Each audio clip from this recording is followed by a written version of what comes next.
ఓం నమో వెంకటేశాయ. అందరికీ నమస్కారం అండి. సో ఈరోజు thermogenic effect of the food గురించి తెలుసుకుందాము. మనము థర్మోజెనిక్ ఎఫెక్ట్, ఫుడ్ కూడా క్యాలరీ బర్న్ అవుతుందా? మనం తింటూ ఉండేదే ఫుడ్, ఆ ఫుడ్ కూడా క్యాలరీ బర్న్ అవుతుందా? అవునండి. ఫుడ్ డైజెషన్ అవ్వడానికి, అబ్జార్ప్షన్ అవ్వడానికి మనకు క్యాలరీస్ బర్న్ అవుతాయి. అండ్ మనం ఎటువంటి ఫుడ్ తింటున్నాము అనే దానిపైన కూడా క్యాలరీ బర్న్ ఎక్కువగా ఉంటుంది. అయితే ఎటువంటి ఫుడ్లలో ఎక్కువ క్యాలరీ బర్న్ అవుతుంది? ఫుడ్లో మనం ప్రోటీన్ కంటెంట్ పెంచడం వల్ల మనకు ఈ ఫుడ్ మెటబాలిజం కూడా ఎక్కువ అవుతుంది, క్యాలరీ బర్న్ కూడా అవుతుంది దాని నుంచి. కాబట్టి ప్రోటీన్ మనకి ఎంత బెనిఫిట్? ఒకటి మజిల్ స్ట్రెంత్కి కావాలి, ఇంకొకటి సెటైటీ, కడుపు నిండినట్టు ఉంటుంది, హంగర్ స్పైక్ తగ్గిస్తుంది, అలాగే కూడా దానికి థర్మోజెనిక్ ఎఫెక్ట్ ఉంది. అంటే క్యాలరీ బర్న్ చేసే శక్తి చాలా ఎక్కువగా ఉంది దాంట్లో.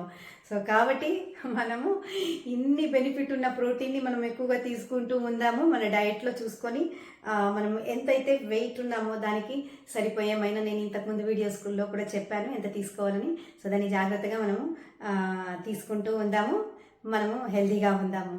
సో ఇవన్నీ మీరు తెలుసుకున్నారు. ఇంకా ఆరోగ్యంగా ఉండాలని కోరుకుంటూ నేను సెలవు తీసుకుంటూ ఉన్నాను. మీకు నా వీడియో నచ్చితే లైక్ చేయండి, సబ్స్క్రైబ్ చేయండి, మరి అందరికీ షేర్ చేయండి. ధన్యవాదాలు.